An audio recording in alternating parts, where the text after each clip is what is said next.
Bom, como o pastor Denis falou, hoje é meu aniversário, completando 18 anos hoje, nem de ministério, mas amém.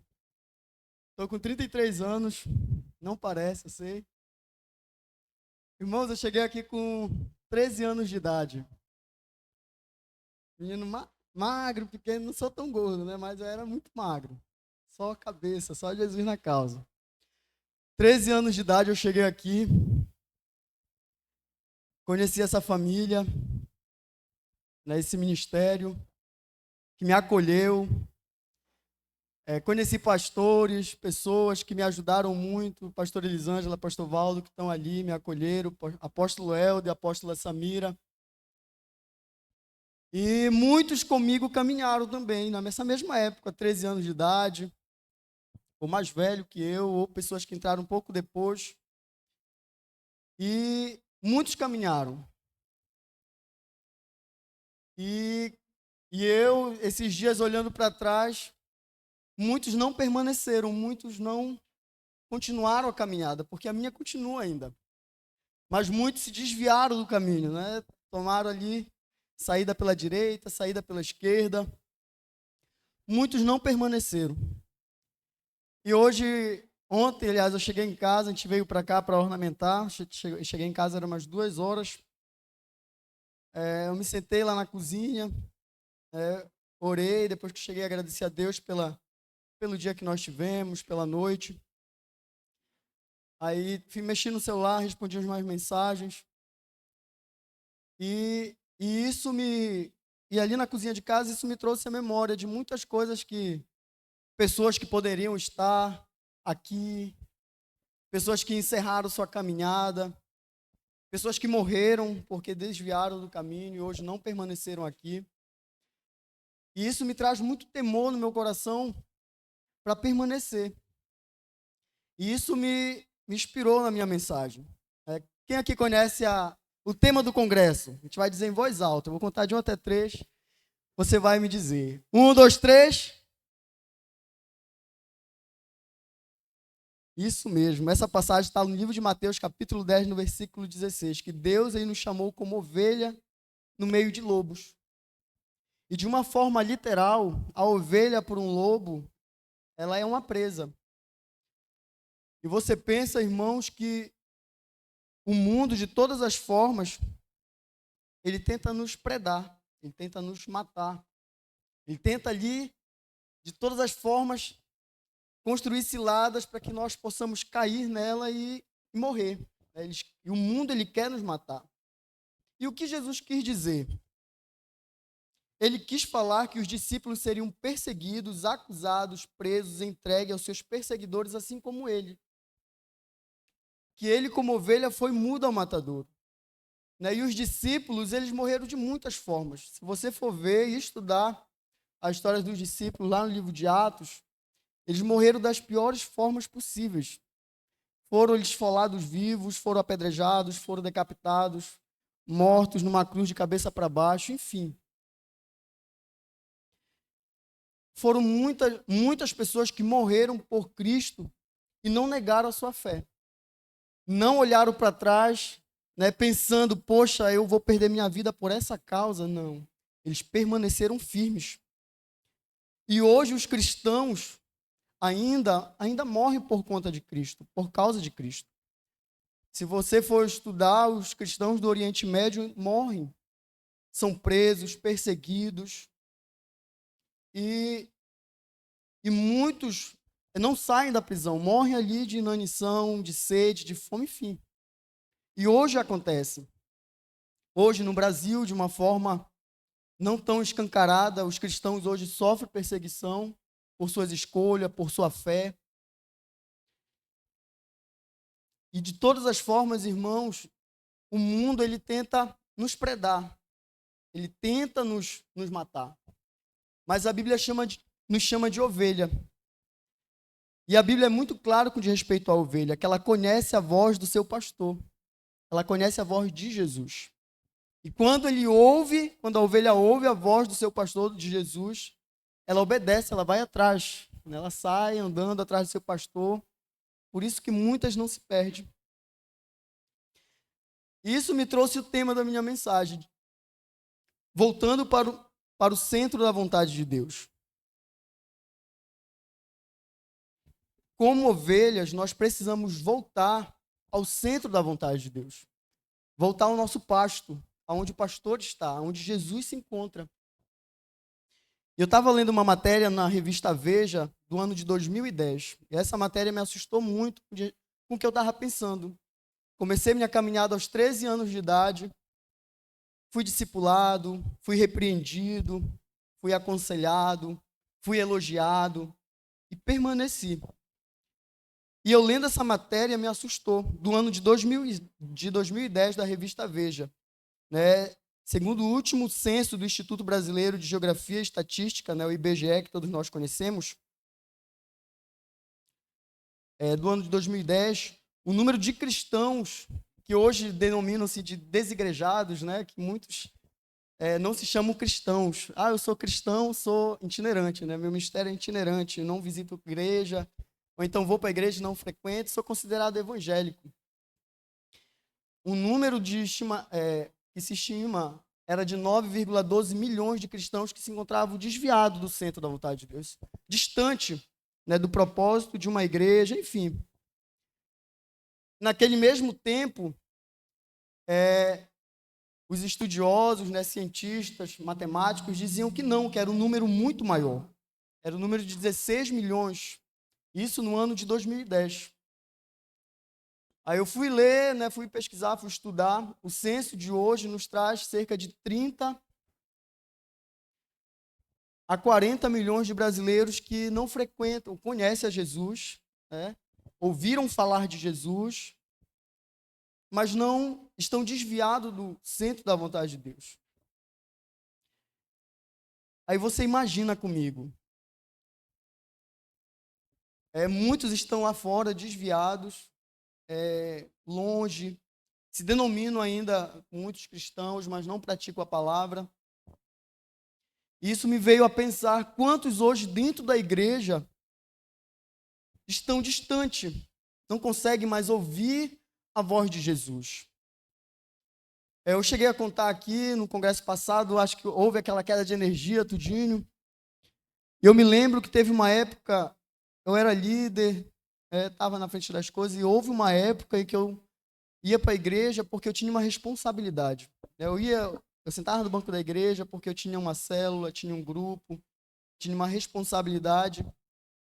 Eu me lembro que chegou uma vez em que eu não consegui mais sentir a presença de Deus. Isso me preocupou muito. E eu corri para o meu discipulado. O pastor Valdo me aconselhou, me orientou. E eu pratiquei. E não foi assim, olha. Não, foi uma dura batalha árdua de todos os dias. Me trancava no quarto, orava, meditava na palavra de Deus. Até o momento em que eu venci o desânimo. Até o momento em que eu consegui vencer e ultrapassar o estágio que eu estava de frieza. E hoje, dentro da casa de Deus, muitos adolescentes, jovens, senhoras, se encontram dessa mesma forma.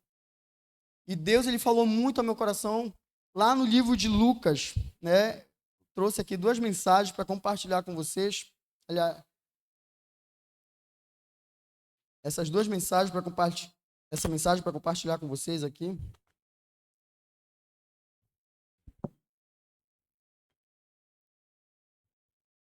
Lucas capítulo 24, no versículo 13.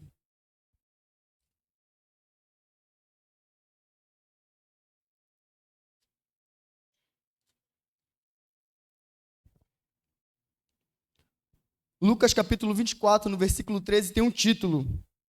Alguém sabe me responder aí? Oi? Os discípulos no caminho de Emaús. Você sabe o que significa Emaús? Emaús significa riacho quente, um banho quente. Ou seja, os discípulos estavam tirando o momento para relaxar, né? Saíram ali, foram caminhando para Emaús para dar uma relaxada.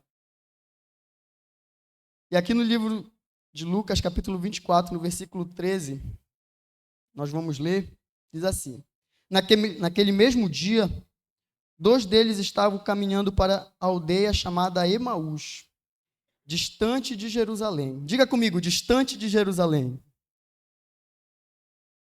60 estádios. E iam conversando a respeito de todas as coisas sucedidas. Aconteceu que, enquanto conversavam, discutiam. E o próprio Jesus se aproximou e iam com eles. E os olhos, porém, estavam como impedidos de reconhecer. Diga comigo, estavam cegos. Estavam cegos. Versículo 17. Então lhe perguntou Jesus: que é isso que vos preocupa? Diga comigo, preocupação. Isso. E de que ides tratando à medida que caminhas? E eles, parando, entristecido, um, porém, chamando Cleopas, respondeu, dizendo: és o único, porventura, que, tendo estado em Jerusalém, ignorais as ocorrências destes últimos dias? Ele lhe perguntou: quais? Explicaram o que aconteceu a Jesus, o Nazareno, que era varão profeta, poderoso em obras, palavras diante de Deus e de todo o povo, e como os principais sacerdotes e as nossas autoridades entregaram para ser condenado à morte e crucificaram. Versículo 21. Ora, nós esperávamos que fosse ele quem havia de redimir a Israel, mas depois de tudo isso, e já este o terceiro dia desde que tais coisas sucederam, é verdade também que algumas mulheres das que conosco estavam nos surpreenderam tendo ido de madrugada ao túmulo e, não achando o corpo de Jesus, voltaram dizendo terem tido uma visão de anjos, os quais afirmaram que ele vive.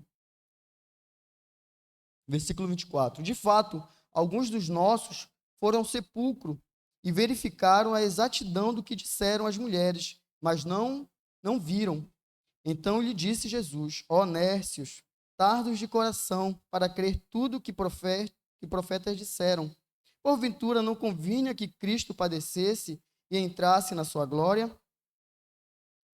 E começando por Moisés, discorrendo por todos os profetas, expunha-lhe o que de respeito estava nas Escrituras.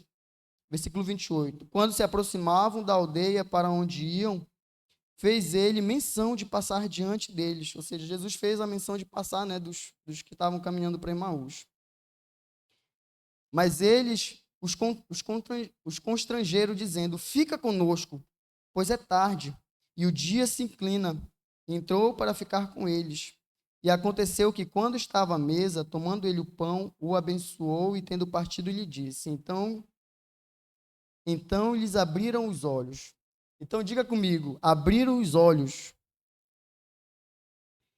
e reconheceram, mas ele desapareceu da presença dele. E disseram um ao outro: porventura não nos ardia o coração? Diga comigo, ardia o coração.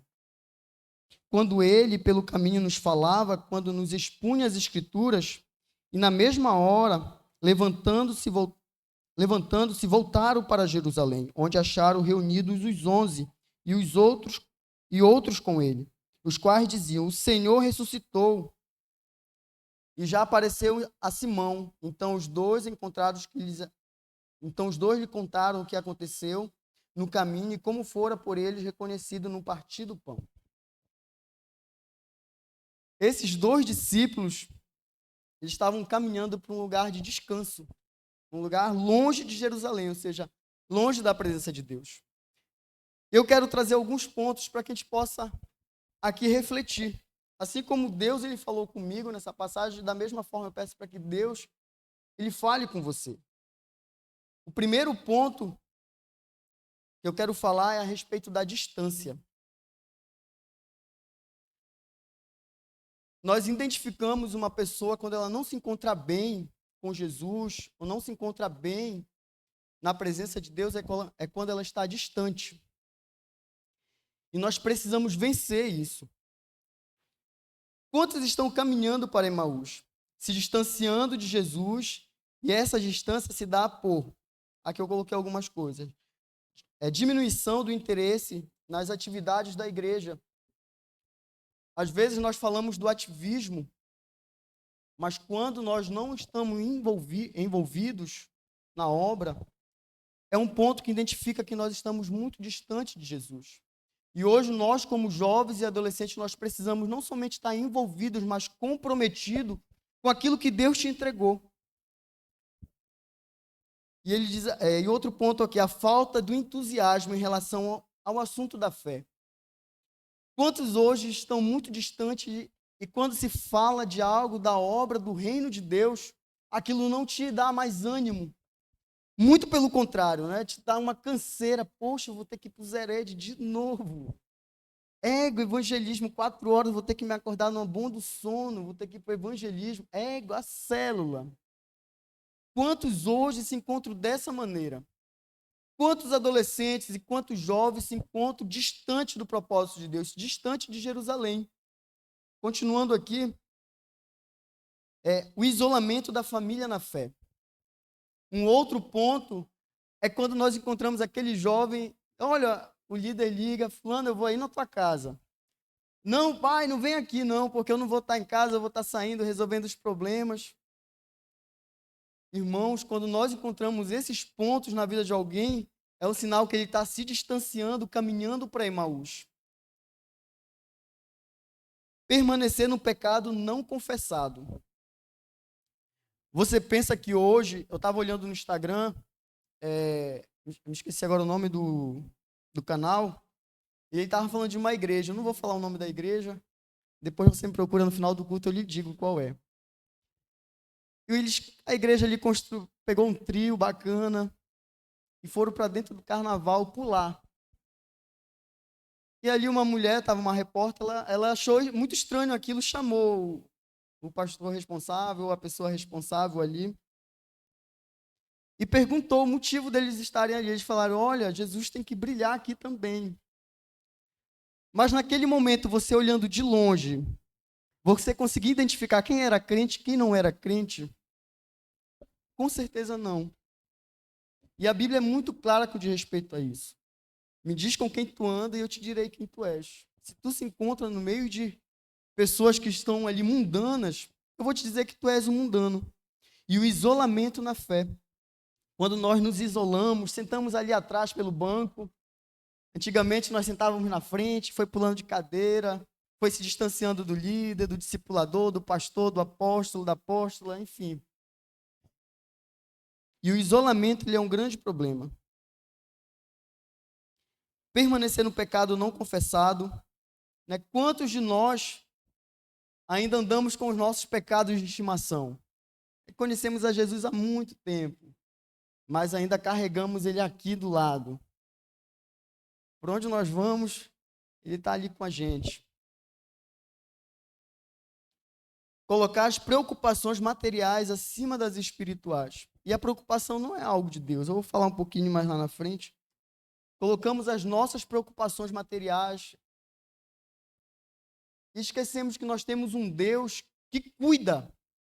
E a Bíblia é muito clara com respeito a isso. Ele está conosco todos os dias até a consumação dos séculos. E pensa no mal na vida de uma pessoa é a preocupação. O excesso de tempo nas redes sociais. Olha que hoje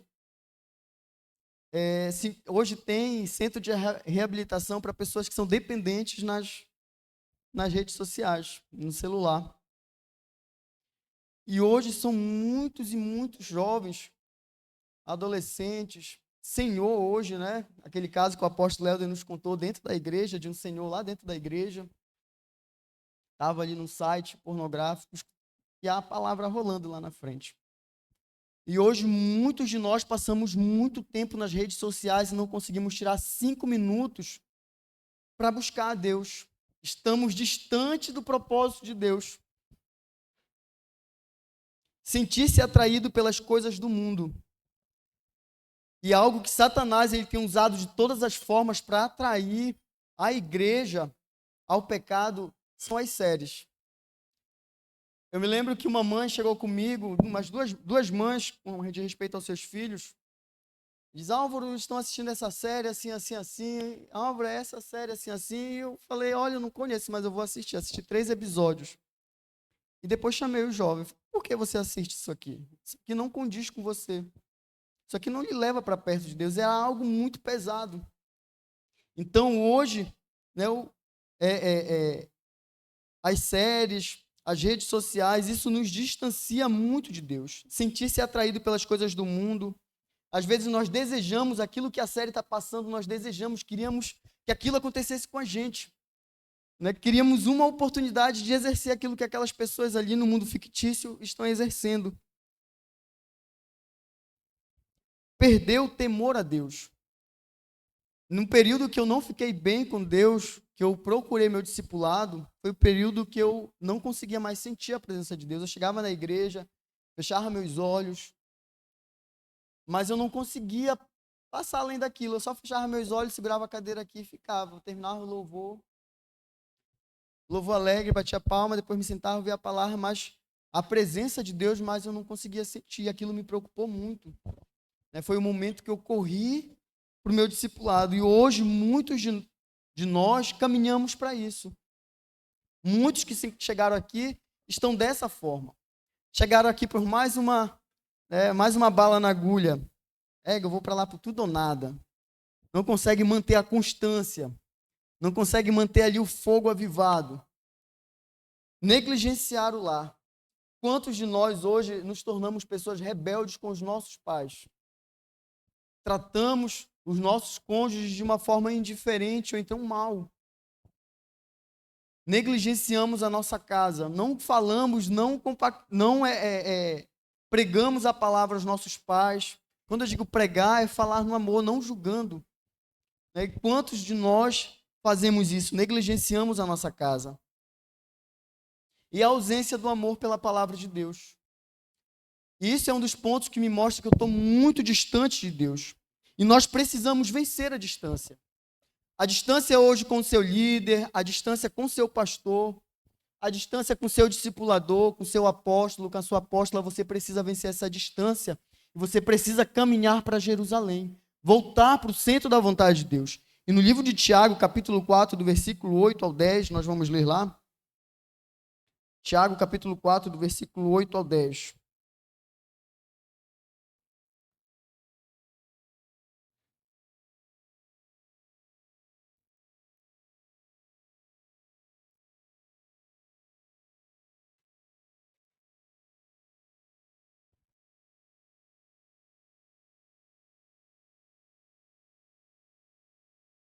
Diz assim: chegai-vos a Deus, e ele se achegará a vós.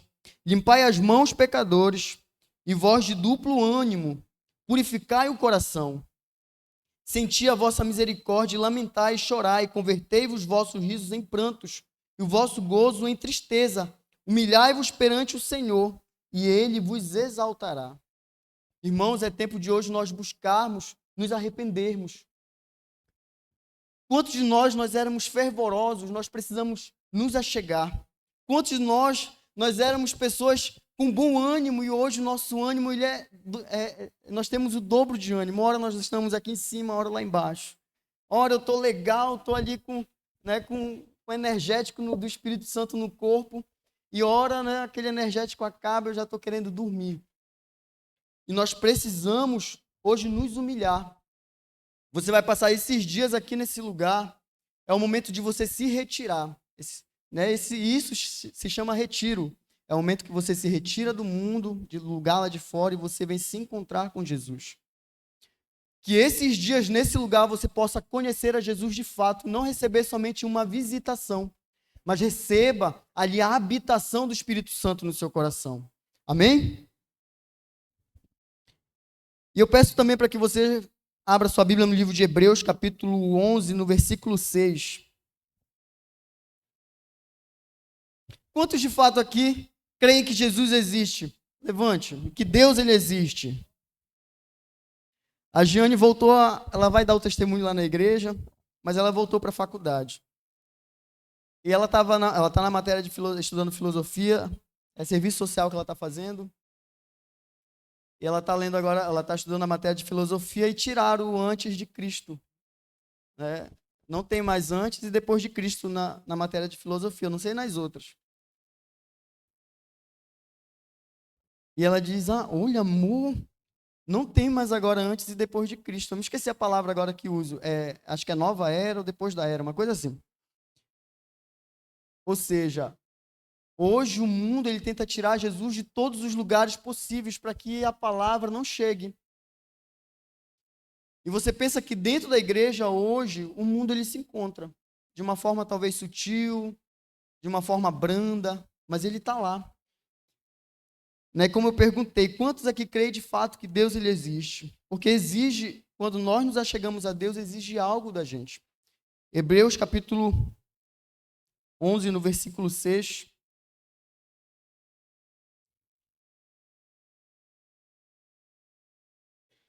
Ora, sem fé é impossível agradar a Deus, porque é necessário que aquele que se aproxima de Deus creia que ele exista, que é galardoador do que o busca. Hoje, jovem, você precisa crer. E como é que vem como é que vem a fé? Ela vem pelo ouvir a palavra de Deus. Você vai crer de fato que Deus ele é um Deus poderoso a partir do momento que você conhece a palavra de Deus. E sem fé, a Bíblia fala que é impossível que você o agrade. Porque é necessário que aqueles que se aproximam de Deus creia de fato que ele existe. Ou seja, tem que ter uma fé genuína.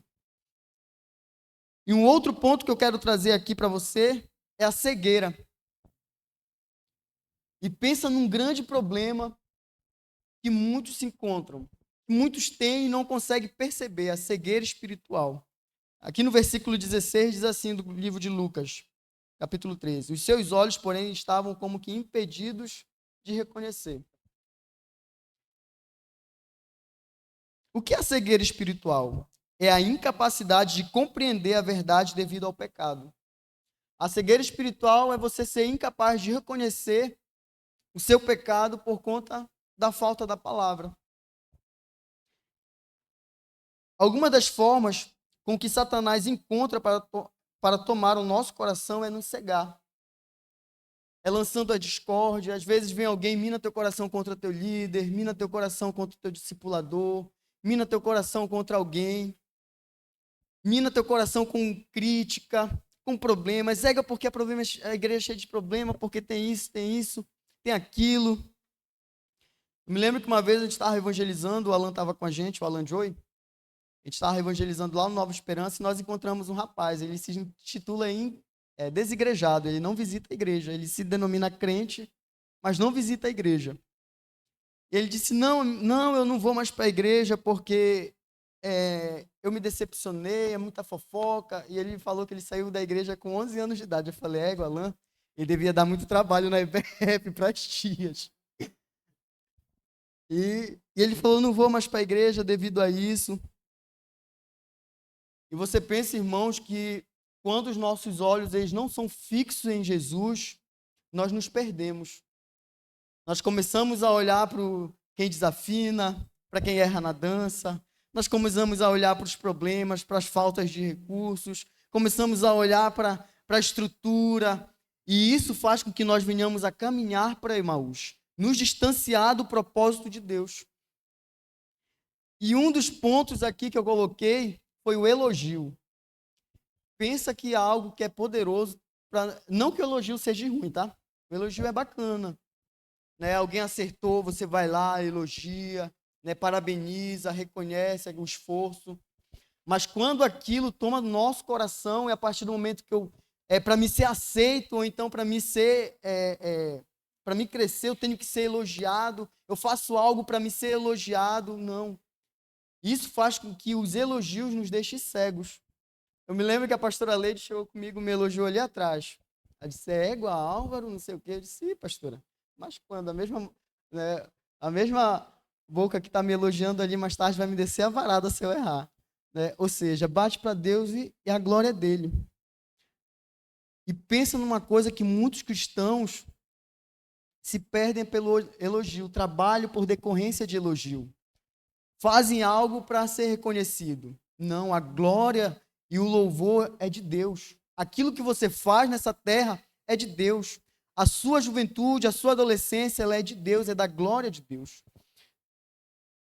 Muitos hoje necessitam de elogios. Isso mostra uma necessidade de ser aprovado por algo ou por alguém. Ou seja, isso mostra uma dependência de todos os momentos querer ser enxergado, e isso faz com que nós venhamos a ficar cegos. 2, a crítica.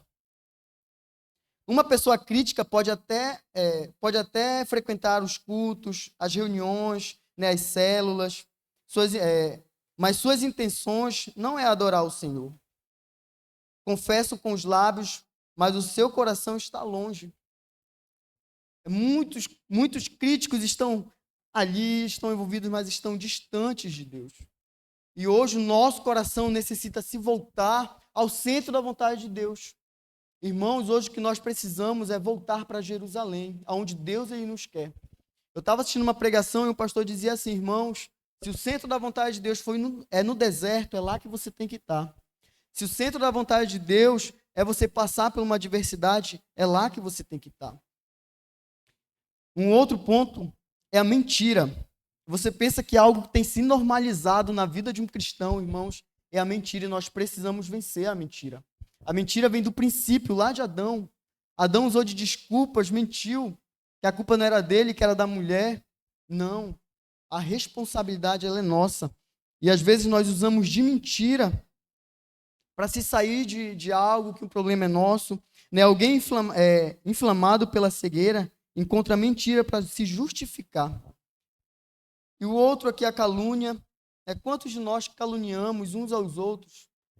E pensa que no meio de adolescente jovem tem a fofoca, meu irmão. Tu nem sabe, fulano, que eu descobri. Fulano ali fez isso, não conta pra ninguém. Irmãos, nós precisamos tirar do nosso meio e deixar de normalizar o pecado. E a mentira ela é um pecado que nos leva para o inferno. A calúnia é um pecado que nos leva para o inferno. E como vencer a cegueira espiritual? Como é que nós vencemos a cegueira espiritual? No livro de João, capítulo 8, versículo 32.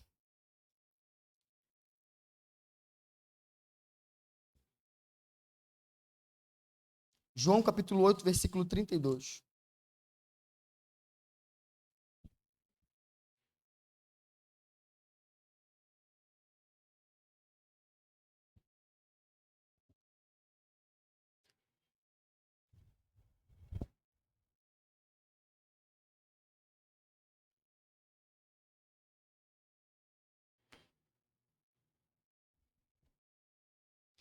O que é que tá escrito aí? Pode falar? Mais alto. 1, 2, 3. Conhecereis. Irmãos, nós vencemos a cegueira espiritual conhecendo a verdade. E o que é a verdade? É a palavra. A verdade, ela vem pelo discipulado. Quando você ouve a verdade do seu discipulador, olha, se você continuar nesse pecado, ele vai te levar para o inferno. Você deixa a cegueira de lado e anda segundo a verdade. E outra coisa que eu quero ler para vocês é o livro de Salmo 119.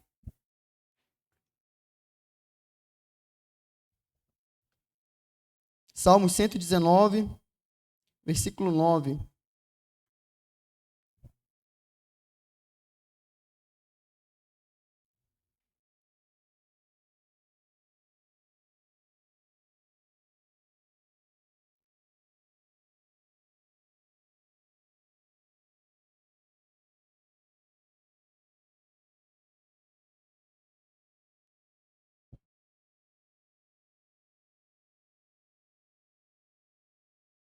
Diz assim: como purificará o jovem o seu caminho, observando conforme a tua palavra? De todo meu coração te busquei, e não me deixes dos teus mandamentos. Escondi a tua palavra no meu coração para não pecar contra ti. Bendito és tu, Senhor. Ensina-me os teus estatutos, com os meus lábios declarei todo o juízo da tua boca. Fogo, mas como o caminho dos teus testemunhos do que com todas as riquezas. E os teus preceitos meditarei e olharei para os teus caminhos. Irmãos, quando nós encontramos a palavra de Deus e nós guardamos ela para a gente, nós vencemos a cegueira espiritual.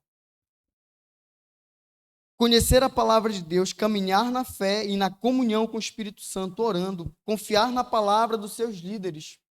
Hoje, quantos desconfiam, né? Quantos têm a desconfiança, às vezes, não é bem isso que o meu discipulador falou, não é bem isso que o pastor está falando, e às vezes compara.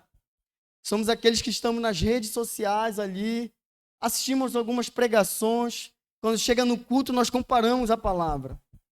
Irmãos, Deus ele nos deu uma luz, e é nessa luz que você tem que andar, na luz da santidade, na luz da verdade, na luz da palavra de Deus. E nós precisamos vencer a cegueira através da palavra.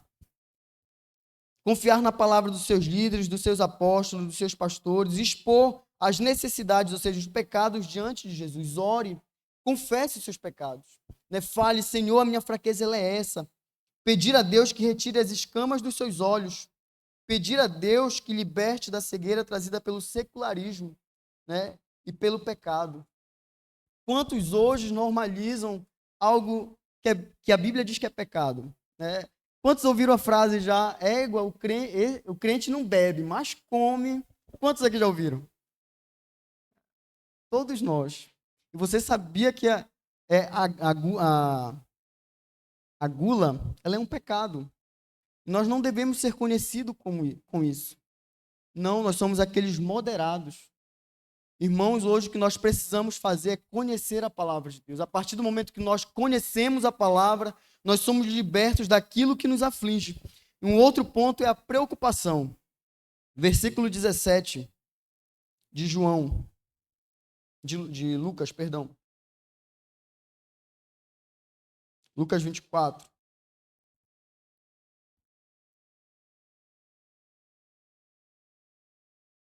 E então lhe perguntou Jesus: que é isso que vos preocupa? O que é isso que vos preocupa? Irmãos, o que é a preocupação? Quantos aqui já andaram preocupados? Levante sua mão. Eu já andei preocupado. Teve uma noite em casa, deu 3 horas da manhã, e eu me lembrei de um problema. Olha, a galera de Tucuruí aí chegando.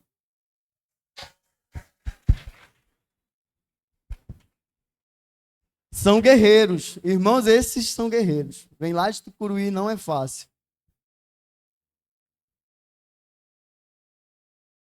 Qual é o ponto que nós estamos? É isso aí, preocupação. Eu me lembro que eu me acordei 3 da manhã e aquela preocupação de um problema que eu tinha encontrado em casa. Depois eu fiquei ali matutando e pensando. Deu 3h30, 4 horas. Eu falei, não, esse problema não é meu. E sabe o que eu fiz? Eu dormi. Eu peguei a palavra que o Tassiano usa. Me deitei e peguei logo no sono. E ali eu me deitei e peguei no sono. E o que é a preocupação?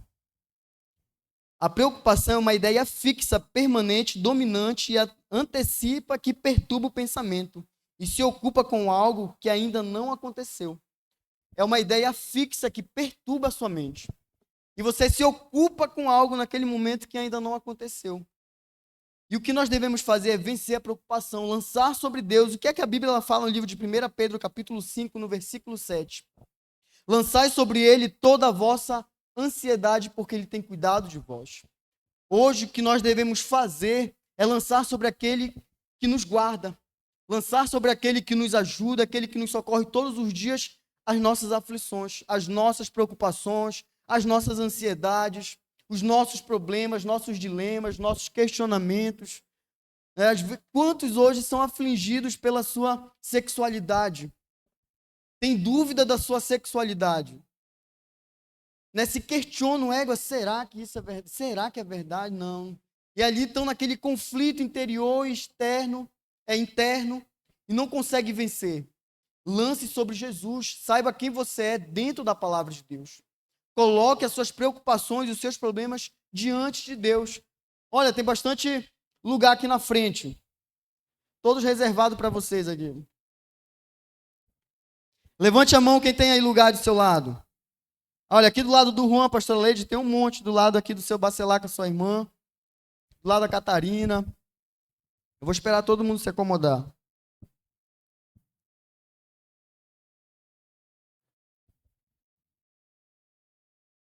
Aqui na frente, ali do lado do apóstolo também, onde ele está sentado, tem lugar.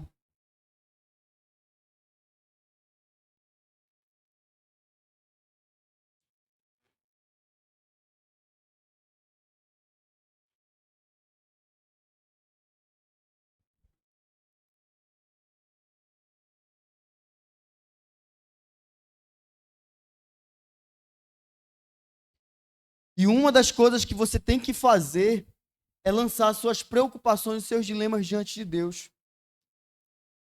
Quantos hoje não conseguiram passar no vestibular e seus pensamentos, e suas ideias, e seus conflitos ali nos seus pensamentos, tomando conta de você? E no livro de Lucas, capítulo 12, eu peço para que você abra lá, Lucas, capítulo 12, no versículo 22.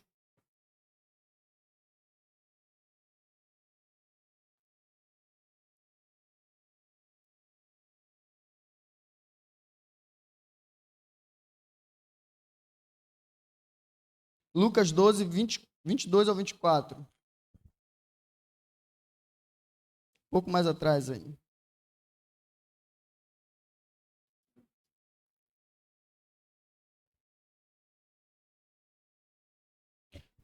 Lucas 12, capítulo 22 ao 24.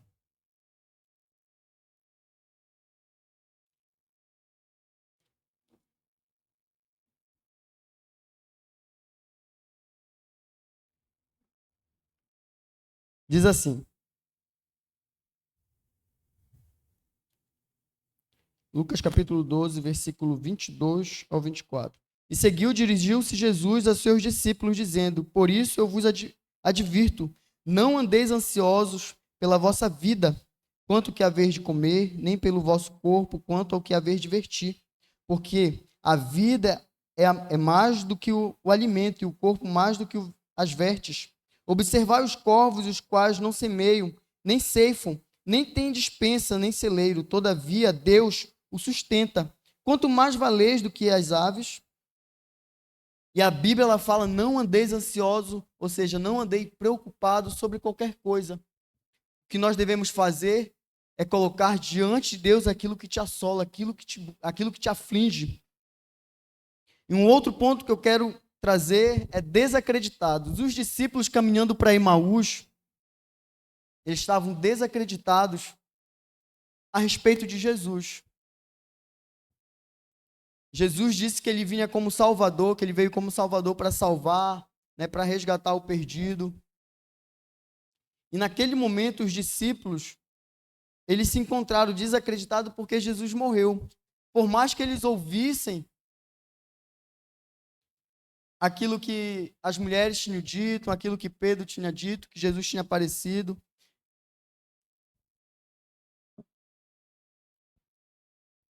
Mas eles duvidaram. Você precisa vencer a incredulidade. Alguém que se encontra desacreditado, alguém que se encontrava desacreditado era Pedro. Eu peço para que você abra sua Bíblia no livro de João, capítulo 21.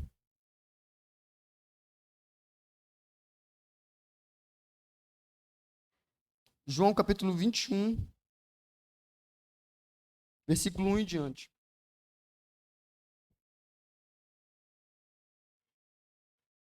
Diz assim: Depois disso, manifestou-se Jesus outra vez aos discípulos junto ao mar de Tiberíades. E se manifestou-se assim. Estava junto Simão Pedro e Tomé, chamado Dídimo, Natanael, que era de Caná da Galileia, os filhos de Zebedeu e outros dois discípulos. Disse-lhe Simão Pedro: Vou pescar. Disseram-lhe eles, também nós vamos contigo. Foram e subiram logo para o barco, e naquela noite nada apanharam. E sendo de manhã, Jesus se apresentou na praia, mas os discípulos não conheceram quem era. Disse-lhe, pois, Jesus: Filhos, tende algumas coisas a comer? Responderam-lhe: Não. Versículo 6. E lhe disse: Lançai a rede à direita ao barco e achareis. Lançaram-na, pois, e já não podiam tirar pela multidão dos peixes. Então aquele discípulo a quem Jesus amava disse a Pedro: É o Senhor. E quando Simão Pedro ouviu que era o Senhor, cingiu-se com a túnica, porque estava nu. O que foi que Pedro ele fez? Bora lá. Cadê? Eu quero feedback aí. O que foi que Pedro ele fez? Versículo 7. Ele se vestiu, Pedro se vestiu. Então Simão Pedro ouviu que era o Senhor e cingiu-se com a túnica, porque estava nu, e lançou-se ao mar, e os outros discípulos foram no barco, porque não estava distante da terra, senão quase 200 côvados. Levando a rede cheia de peixes, Logo saltaram em terra e viram ali brasas e um peixe posto em cima, e pão. E disse-lhe Jesus: Trazei os peixes que agora apanhaste. E Simão Pedro subiu e puxou a rede para a terra, cheia de 153 grandes peixes. E sendo tantos, não se rompeu a rede. E disse-lhe Jesus: Vinde, jantai. E nenhum dos discípulos ousavam perguntar-lhes: quem és tu? Porque sabiam que era o Senhor. E chegou, pois, Jesus e tomou o pão e deu-lhes a semelhante o peixe. E já era a terceira vez que Jesus se manifestava aos seus discípulos, depois de ter ressuscitado os mortos. E depois de terem jantado, disse Simão Pedro: Simão, filho de Jonas, ama-me mais do que a este? E ele respondeu: Sim, Senhor, tu sabes que te amo. Disse-lhe: Apacenta os meus cordeiros. Tornou-lhe a dizer segunda vez: Simão, filho de Jonas, ama-me? Disse-lhe: Sim, Senhor, tu sabes que te amo. E disse-lhe: Apacenta as minhas ovelhas. Versículo 17. Disse-lhe a terceira vez: Simão, filho de Jonas, ama-me? Simão entristeceu-se por ser lhe dito a terceira vez: Ama-me. E disse-lhe: Senhor, tu sabes de tudo, tu sabes que eu te amo. Jesus lhe disse: Apacentas as minhas ovelhas. Na verdade te digo que quando eras mais moço, te cingia de ti mesmo e andava por onde querias. Mas quando já fores velho, estenderás as mãos e outro te cingirá e te levará por onde tu não queres. E disse isso, significando com que morte haveria ele de glorificar a Deus. E dito isto, disse-lhe: Segue-me. Você pensa que alguém que se encontrava muito distante e desacreditado era Pedro. Por quê? Pedro lhe havia negado Jesus. Ele negou por alguém que não poderia fazer nada. Era o empregado do palácio ali da casa de alguém. O galo cantou e a mulher disse: Olha, esse aqui é Pedro, estava com Jesus. E ele: Não, não sou eu, não, não sou eu. O galo cantou 3 vezes ali. E Pedro saiu entristecido e desacreditado. E o mais interessante é que quando ele estava no barco com os outros discípulos, ele se encontrava vestido, ele é nu, sem nenhuma roupa. Imagina tu pescar com um cara pelado do teu lado. Olha, pastor Valdo. E ele estava nu. E quando João falou para Pedro: Olha, Pedro, é o mestre, é Jesus. Qual foi a atitude de Pedro? Foi se vestir. Irmãos, às vezes nós nos despimos para tanta gente com desrespeito, não de uma forma literal, mas de uma forma figurada. Quantos de nós contamos segredos para tanta gente, falamos para tantas pessoas, chegamos com um, com o outro, mas quando é com o nosso discipulador, quando é com o nosso líder, com o nosso pastor, com o nosso apóstolo, nós escondemos, nos vestimos a capa ali de que está tudo bem, de que está tudo legal, está 100%, e na verdade não está, e às vezes nós estamos desacreditados do propósito real daquilo que Deus nos chamou. Nós estamos fazendo o quê? Nós estamos caminhando para Emaús. E Pedro, ele se encontrava dessa forma aqui. Assim como os dois caminhando para Emaús, Pedro havia voltado a fazer o que fazia. E às vezes dentro da igreja nós fazemos ainda o que nós fazíamos antes. E o mais interessante, como todos nós sabemos, as 3 famosas perguntas. Pedro, tu me amas? Pedro, tu me amas? Pedro, tu me amas? E no grego, existem 3 tipos de amores. 3 tipos do verbo amar. Tem o amor eros, que é o amor erótico, amor filéu, que é o amor fraternal, o amor de amigo, e o amor ágape, que é o amor acima de todas as coisas. E quando Jesus pergunta a Pedro: Pedro, tu me amas? Ele fala: olha, Senhor, não é como era antes, mas eu ainda te amo. E Jesus confia nele: olha, apacentas as minhas ovelhas. E ele pergunta novamente: Senhor, Pedro, tu me amas mais do que a estes outros aí? Mais do que tu está fazendo? E Pedro, mais uma vez: olha, Senhor, não é 100% o meu amor pelo Senhor, posso te trair ainda. Mas ele ainda disse: apacentas as minhas ovelhas. E pela terceira vez: Pedro, tu me amas? E Pedro se entristeceu porque ele sabia que o amor dele não era 100% por Jesus. Não estava lá aquela Coca-Cola lá como estava lá no Getsemane. Quando chegou os soldados, Pedro saiu, puxou a faca, arrancou a orelha do soldado. O amor de Pedro por Jesus não estava assim, isso tudo. Mas Jesus ainda confiou: olha, Pedro, então apacentas as minhas ovelhas. Quando tu era mais novo, quando tu andava lá atrás, né, tu te cingia, andava da forma que tu queria, do jeito que tu queria.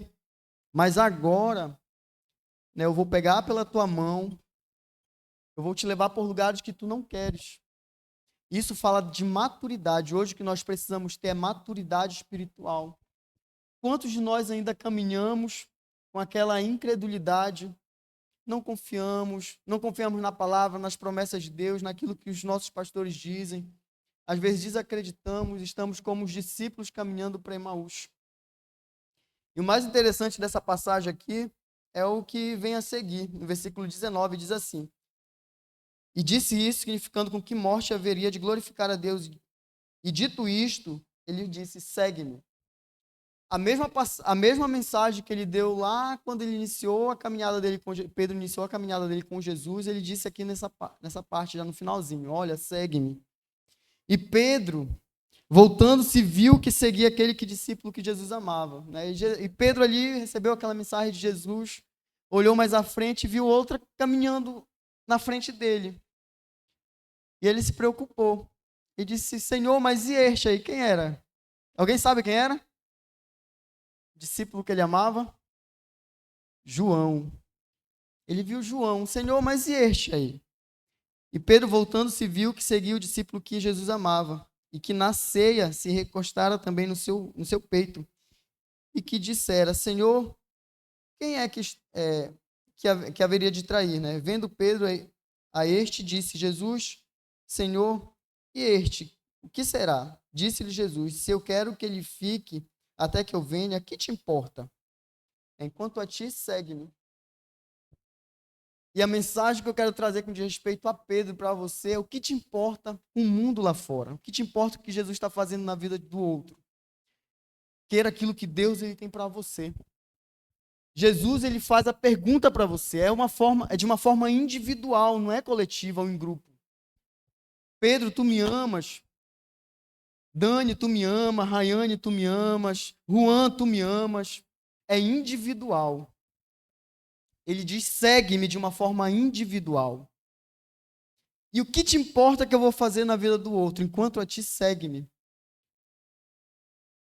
Hoje você precisa tomar a sua decisão e é uma decisão individual. O seu líder não vai te salvar, o seu discipulador, você não vai na barra da sua mãe, na saia da sua mãe, é individual, é sua decisão.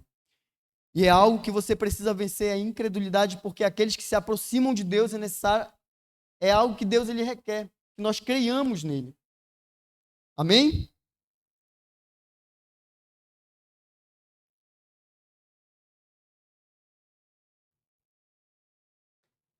E o outro ponto que eu quero trazer: abriram os olhos. Lá no versículo 31. Então se lhe disse: abriram os olhos e reconheceram. Eles reconheceram Jesus. E esses dias Jesus ele vai abrir os nossos olhos para que nós possamos ver de fato que Deus ele é um Deus que transforma. Eu fiz uma brincadeira na Rede Jovem, trouxe um vidro, eu vinha trazer, mas depois eu falei: não vou falar. Eu trouxe um vidro e coloquei ali a água, menos da metade. E é muito bacana a nossa caminhada, que no início da nossa caminhada, que nas pequenas coisas, nós conseguimos ver as nossas conquistas. Conquistei uma alma, bacana, e segue firme.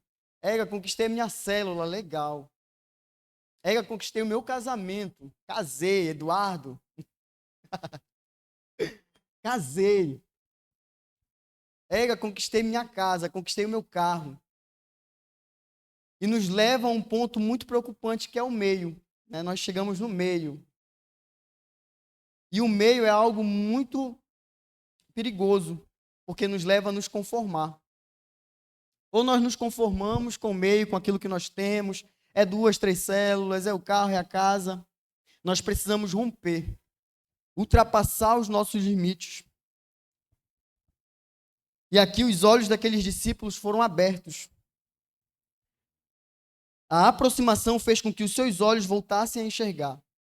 A aproximação, ela tira a cegueira espiritual, ela faz com que você veja as promessas de Deus. A proximidade gera intimidade. Você só é íntimo de alguém a partir do momento que você tem a aproximação com aquela pessoa. Né? Você só chama alguém de melhor amigo a partir do momento que você tem uma grande intimidade com alguém. E com Jesus não é diferente, você precisa ter intimidade com ele. Você precisa ter um relacionamento, isso se dá através da oração, isso se dá através do jejum, isso se dá através da palavra de Deus, do discipulado, de você praticar aquilo que a Bíblia nos diz que nós devemos praticar. E o versículo 32, o último ponto, ardia o coração.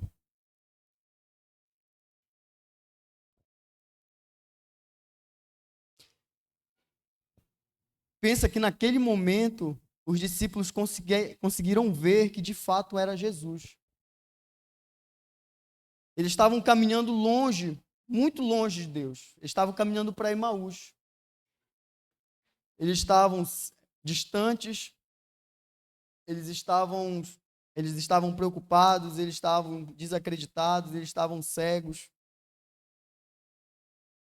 E hoje nós precisamos voltar para Jerusalém. Como ovelhas, precisamos ouvir a voz do pastor, a voz de Jesus, e voltarmos ao centro da vontade de Deus. E nesse momento eu peço para que você feche seus olhos.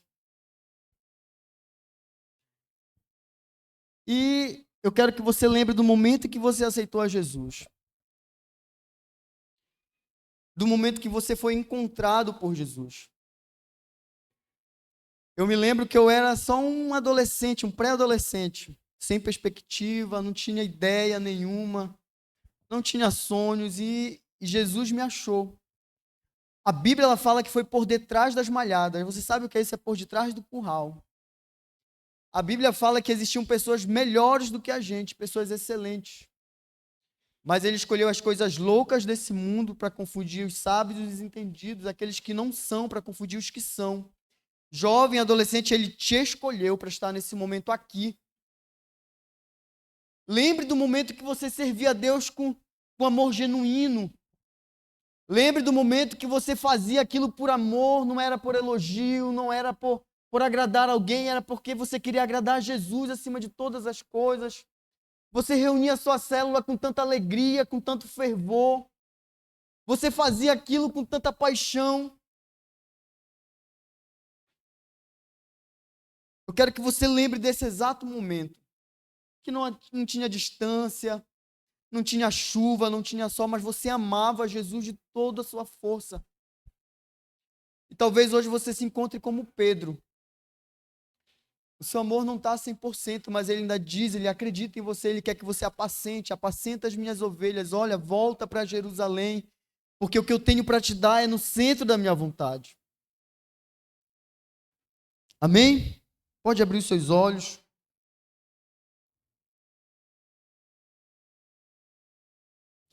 Romanos capítulo 12, versículo 11. Peço para que você abra lá.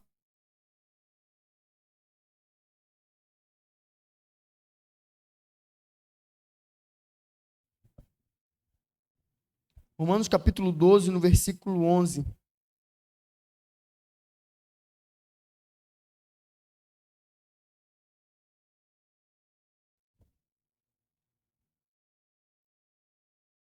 Diz assim: não sejais vagarosos no cuidado, sede fervorosos no espírito, servindo ao Senhor. Uma das coisas que Jesus aí nos pede é que nós sejamos fortes, que nós sejamos rápidos, não vagarosos, que nós sejamos fervorosos, cheios do Espírito Santo, no serviço a Deus. E a Bíblia ela fala mais lá no livro de 2 Timóteo, capítulo 1, versículo 6. Pode abrir lá, 1 Timóteo, 2 Timóteo, capítulo 1, versículo 6.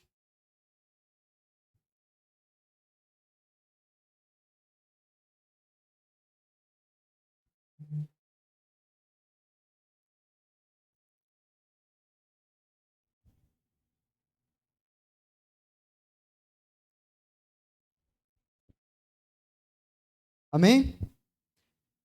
Por este motivo te lembro que desperte o dom de Deus que existe em ti, pela imposição das minhas mãos.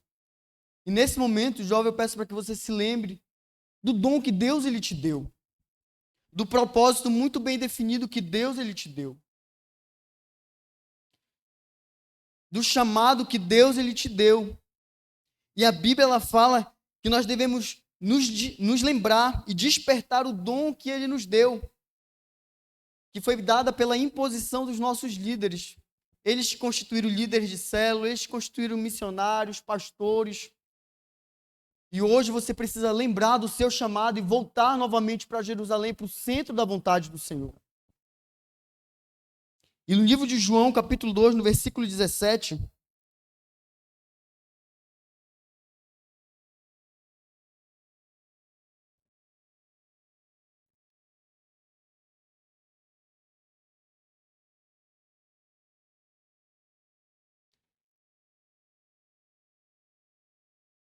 João capítulo 2, no versículo 17.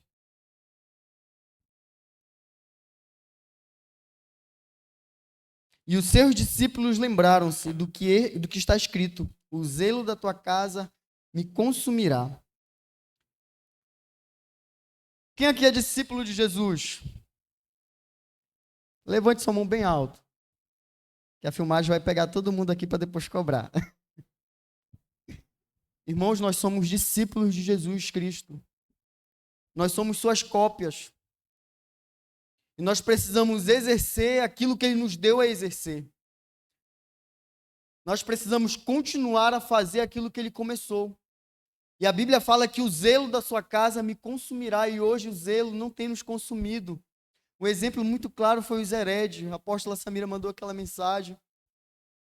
E nós precisamos voltar às nossas origens. Você precisa voltar. Volte para o centro da vontade de Deus como ovelha. Ouça a voz do seu líder, ouça a voz do seu pastor, ouça a voz de Jesus e volte. A Bíblia fala que as suas ovelhas conhecem a sua voz. E nós precisamos nos manter firmes. A Bíblia fala que a juventude ela é a força da igreja. Nós precisamos exercer essa força, porque ela tem se apagado.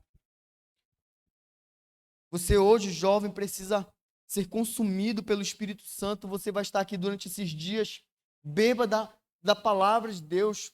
Conheça a palavra de Deus, procure se aproximar de Jesus, procure se voltar ao centro da vontade de Deus. E Deus, Ele vai te levar a lugares que você nunca imaginou. Deus, Ele vai fazer coisas na sua vida que você nunca pensou. Mas é necessário que nós venhamos a voltar para o centro da vontade de Deus. Amém? Amém. Nesse momento eu peço para que você fique de pé. Quero chamar aqui os músicos.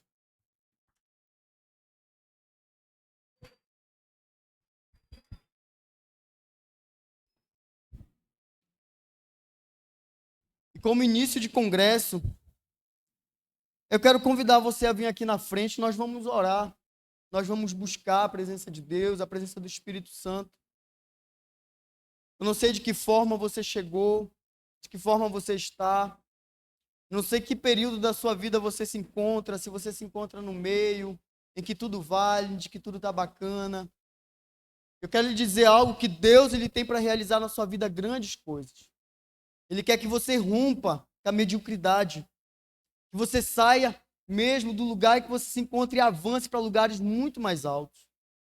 Talvez hoje a frieza tenha tomado conta do seu coração. O pecado, a insatisfação, você precisa vencer, nós precisamos vencer. Eu convido você a vir aqui na frente. Você, sua célula, seus discípulos. Você vai fechar os seus olhos. Se desprenda de quem está do seu lado. Como eu falei, é individual. A mudança tem que buscar é você. Feche seus olhos. Nesse momento comece a clamar pela presença do Espírito Santo. O Espírito Santo ele é tão bom. Ele não quer somente ter uma visitação nesses dias aqui com você. Pode se chegar aqui à frente, olha, o pessoal que está aí no corredor, pode vir. Às vezes nós vemos para o congresso, nós sentimos a presença de Deus, mas é na base do sentimento. Só foi aquela visitação ali naqueles dias. Jesus, ele quer habitar, o Espírito Santo, ele quer habitar em você e fazer morada. E hoje nós precisamos fazer com que ele faça morada no nosso coração. Feche seus olhos. Que a sua busca nesse momento seja uma busca pelo poder de Deus, pela presença do Pai, pela presença do Senhor Jesus. Para que você novamente, o seu coração arda pelas coisas de Deus. para que o amor dele novamente invada o seu coração de tal forma que transporte, para que aquele que se aproxima de você veja que de fato não, esse jovem, esse adolescente é alguém diferente. Eu vejo que há algo diferente nele, eu preciso disso.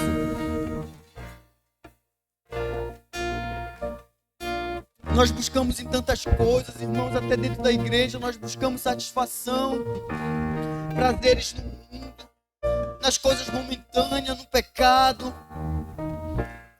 E a nossa suficiência, o que nos basta, é somente Jesus. Oh Senhor, nesse momento nós te pedimos, vem sobre esse lugar.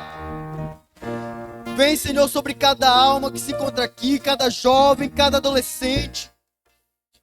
Espírito Santo, que nesse momento, Senhor, possa fluir, Senhor, com o rio da transformação, com o rio, Senhor, da cura, do milagre, com o rio da santidade. Que nesse momento alianças, meu Pai, que foram quebradas, que nesse momento nós possamos renovar com o Senhor.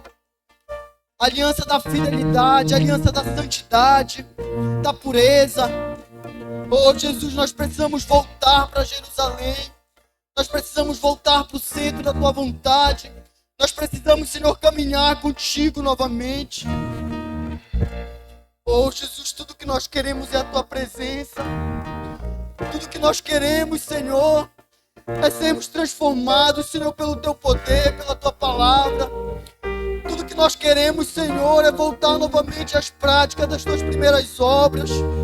Tudo que nós queremos é amar o Senhor sobre todas as coisas, acima das preocupações, acima, Senhor, do dinheiro, acima das amizades, de amigo.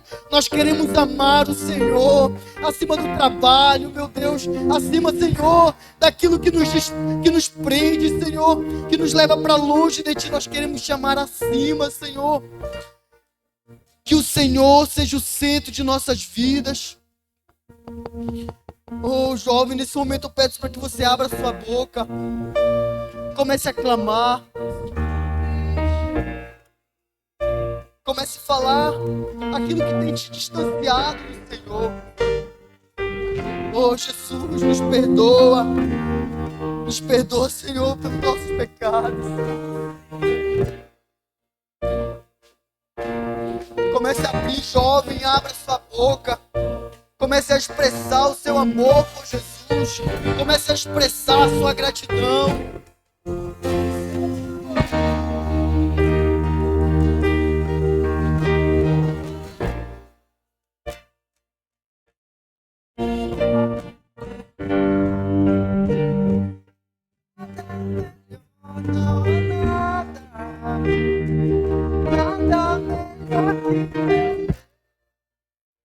Jovem, não há nada melhor. Não há nada melhor do que a presença do Senhor.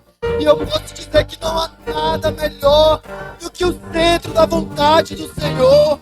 Não há nada melhor do que nós ouvirmos a voz de Jesus. Não há nada melhor do que nós ouvirmos a voz do Espírito Santo. Oh, Jesus. Não tenha medo, jovem, de expor suas fraquezas, seus pecados. Fale, confesse. Meu amigo, encontrei. Nós encontramos Jesus. Nós encontramos o Senhor. Ele é Deus sobre todas as coisas.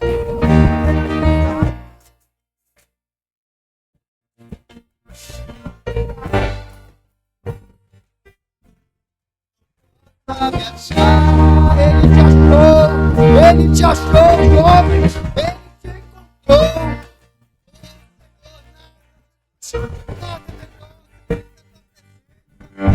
Nada é melhor que o Senhor. Nada é melhor que o Senhor.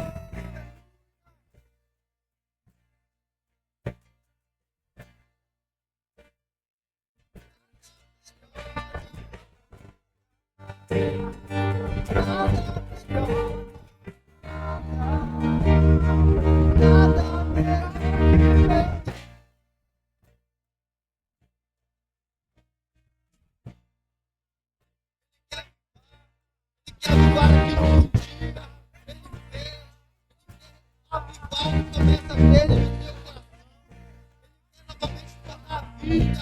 teus propósitos, os teus sonhos. O Senhor pode fazer. O Senhor traz vida, Senhor, durante esses dias desse lugar.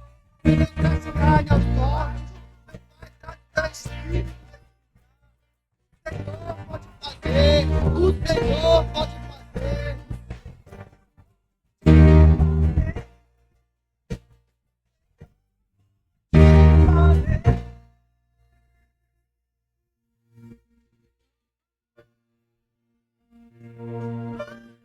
Não há nada,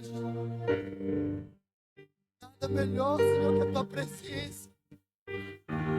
Nos perdoa, Senhor, por andarmos tão distantes de ti.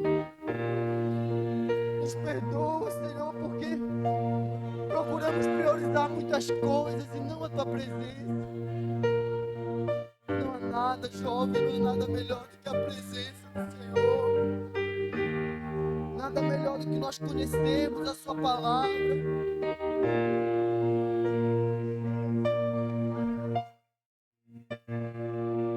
Nesse momento você vai colocar a mão estendidas assim para cima, com sinal de rendição ao Senhor. Levante suas mãos, seja livre na presença do Senhor. Seja livre na presença do Senhor. Seja livre na presença do Espírito Santo. Se renda à sua presença. Espírito Santo, nesse momento vem, Senhor. Vem sobre os nossos pensamentos. Vem sobre o nosso coração, sobre os nossos olhos, nossos ouvidos, Senhor, que se abra. Que se abra os nossos olhos espirituais. Senhor, que se abra os nossos ouvidos espirituais. Que a nossa boca, Senhor, ela proclame, Jesus, a tua palavra. Nós nos rendemos a ti durante esses dias, Senhor, para que tu operes o teu milagre no nosso meio. Jesus, que o Senhor, meu Pai, possa renovar em nós as tuas forças, as nossas forças. Que nós possamos te conhecer, Jesus, de fato, de verdade. Em nome de Jesus. Amém e amém. Aleluia. Aplauda o Senhor, amém?